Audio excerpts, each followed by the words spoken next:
হাদিসে আছে আল্লাহর কোনো বান্দা যখন তওবা করে আল্লাহ তখন ফেরেশতাদেরকে বলে, আমার ফেরেশতারা 7 আসমান আর জান্নাত সাজিয়ে দাও। ফেরেশতারা জান্নাত সাজায়, আসমান সাজায়।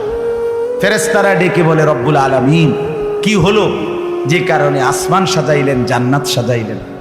রব্বুল আলামিন তখন বলে, আসলাহাল আবদু মাওলাহু, এক ভেগে যাওয়া গোলাম আজকে তার মনিবের সাথে সম্পর্ক ঠিক করে দিয়েছে। আল্লাহ আল্লাহ বলে, আমার এক গোলাম আমার থেকে ভাইগে গেছিল রে, অনেকদিন ওই আমারে সেজদা দেয় নাই, আজকে দিছে। অনেকদিন সে আমারে ডাকে নাই, আমি খুব কষ্ট পাচ্ছিলাম। আমার বান্দা আমার হাতে গড়া, আমার দেওয়া নাক চোখ কান, আমার দেওয়া জবান, আমার দেওয়া জিহ্বা, আমার গড়া বান্দা আমারে ভুলে আমার থেকে ছুটে গেছে। আজ আমার সেই ভেগে যাওয়া বান্দা আমার কাছে ফিরে আসছে।